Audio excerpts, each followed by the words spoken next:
Welcome back to this channel where you learn how to make Filipino food with easily accessible ingredients. Hit that subscribe button if you haven't already. I actually, right before this, was gonna make an ube recipe. I only had one packet of ube powder left and well, that's gone. Recipe didn't turn out well. So I thought, what's something that I can make that's simple? I just throw everything in the Instant Pot, I leave, come back, and it's ready. Ube champorado! So if you guys don't know what champorado is, I made one in my channel, like, I don't know how long ago, but it's basically sticky rice that's been cooked with chocolate and milk, and it's just so good. Usually in the Philippines, they put condensed milk in it, and then they top it with a salty fish. It's either tuyo, which is a salted dried herring, or dilis, which is like these tiny little fishes that are also salty.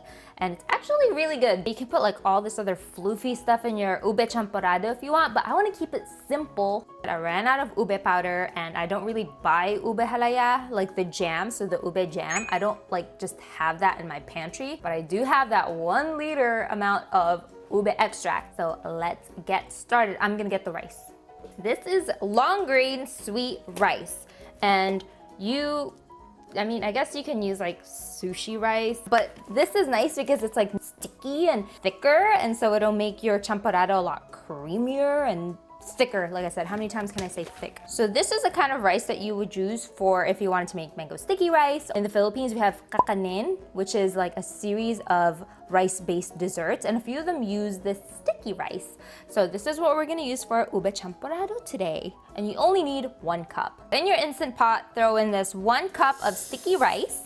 Don't worry, if you don't have an Instant Pot, you can also do this in a normal pot. It's just the Instant Pot makes it go by a little bit faster. You don't have to wash this, but it's good practice too. So I think we should just cook the rice. Wait, did I say cook? I meant wash the rice. It's a little bit clearer, a little bit less starch in there. We're making sure that all the dirty stuff is out, whatever the dirty stuff is. Cool. Okay, so now you just try to take out as much of the liquid as you can. And then we wanna make kind of like a porridge-like consistency. So we're gonna add like 4 cups of liquid total. So part of that liquid is gonna be coconut cream. So I have coconut cream here. I have a can, which is about 1.5 cups. And then the rest is gonna be water. If you do want it to be a lot more coconutty, and if you want more of that coconut flavor and a little bit more creaminess, you can totally go ahead and put in 2 cans if you want, and then another cup of water. Cream is a little bit thicker than coconut milk, and I do want to use cream here since the rest of it's going to be water. Blub, blub, blub. And then what did I say? 2.5 cups of water. So then I need to go grab 2.5 cups of water. I'll be right back. So here's my 2 cups of water. So just pour that in. Okay, so what's left? I have the ube extract, the coconut oil, and then the sugar. Okay, let's put in the coconut oil. So I have this massive container of coconut oil. I just wanted to show you because basically this is telling you what the temperature is inside the house. It's pretty freaking hot in here. Otherwise, this guy would be like solid. So all you need in here is a 1/4 cup of coconut oil. Instead of like adding butter, I'm adding more coconut oil to have more coconut flavor. And then the champorado will be a little bit creamier. Okay, I just want to show you, it's gonna be super easy to scoop out. Just don't drop it. Ooh, there, just take like a 1/4 cup. And then plop it in. I'm gonna add a little bit more because I didn't get to get like the full 1/4 cup. Then I'm gonna use this ube extract. So I use this particular brand. It's in the description below. If you want your own, go ahead and check it out. But I have like 1 liter of this stuff. So I put it in this squirt bottle to make sure that I don't get the purple stuff everywhere. I got that tip from Chef Chrissy. Chef Chrissy and I did a series of ube recipes. So you can go ahead and check that out on the channel. So in this champorado, most of it's like coconut. I think I'm gonna add 1 tablespoon of this ube extract. It's not too strong, so adding a tablespoon will make it super purple too. It looks super cool. And then, oh, watch the color change. Whoa, whoa, that looks gross. That's gross. Okay, let's swirl it. Ew. That was gross. Last few things, we're gonna need some sugar in here. Otherwise, it's just gonna taste like kind of bland. So you don't want to estimate depending on how much sugar you want and depending on the kind of sugar that you want. So what I'm using here is organic coconut sugar, because how much more coconutty can we get? But this actually isn't that sweet, so I'm gonna use maybe 3 tablespoons in this recipe, and then I can always add more later. If anything, you'd wanna be conservative and add less so that later you can always add more sugar. So in here, I'm gonna put in like 3 tablespoons of this coconut sugar, but remember that this coconut sugar is actually not as sweet as if you were gonna use white sugar, so I would be careful, maybe only use like 2 tablespoons of the white sugar. 1, 2, 3.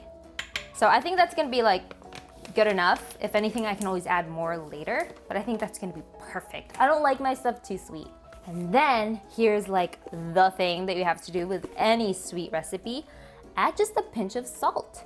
Salt, it sounds weird, right? It sounds kind of contradictory, but just add a pinch of salt. You'll see a bunch of dessert recipes calling for just a pinch of salt because it enhances the sweetness a little bit. It brings out more flavors aside from just like plain sugar. It's a flavor enhancer. That's what salt is. So just take a pinch and just put it in there.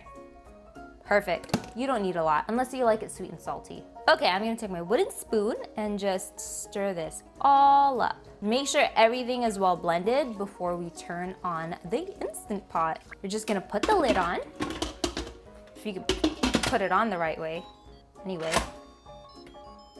close it. You're going to put the vent towards the ceiling position, and then you're just gonna press the rice function, and it's automatically gonna go to 12 minutes, and then you're just gonna leave it there. It's really like 12 minutes plus, I don't know, like maybe like 10 minutes for it to like heat up, and then we're gonna wait for it a little bit afterwards. We're gonna let it sit there and do a natural release, which means we don't do the whole open up the steam vent and everything goes crazy. And it also lets the sticky rice cook a little bit longer.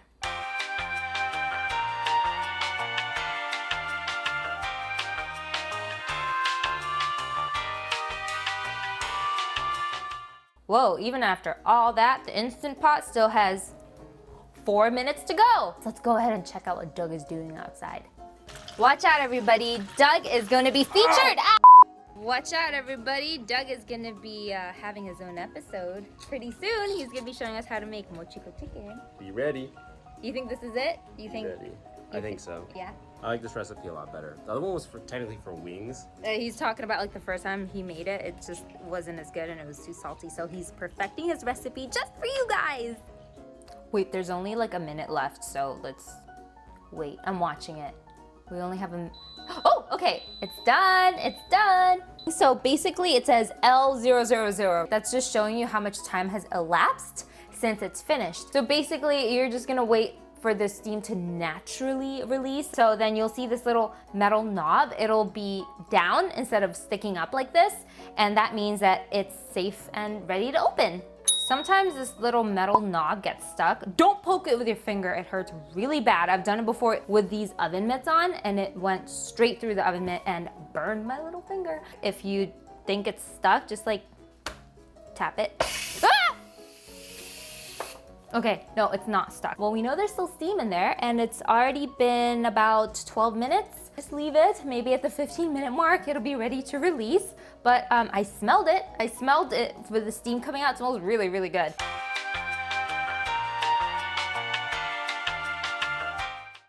Okay, so you see that? That means that it's ready. There's no more pressure inside the Instant Pot and we can open it. Whoa. Ooh. It smells so coconutty. So we do have to stir this up. As you can see, it's kind of like clumpy at the top. Ooh. So you're just gonna like mix it. The rice is still gonna absorb it a little bit.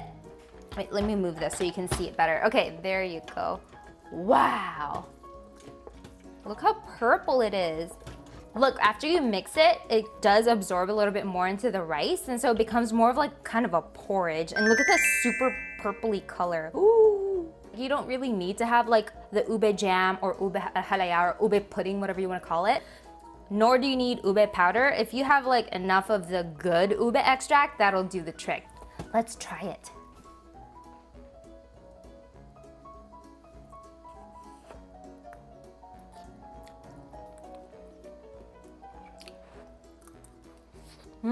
Texture is really good.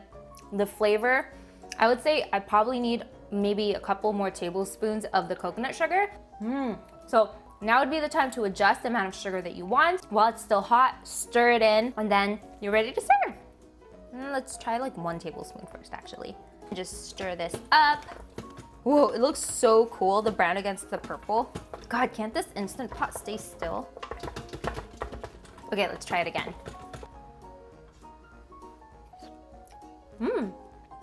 Okay, so the additional tablespoon, so that's total 4 tablespoons of coconut sugar is good enough for me, but if you guys like it sweet, then maybe add like another tablespoon or more. Totally up to you.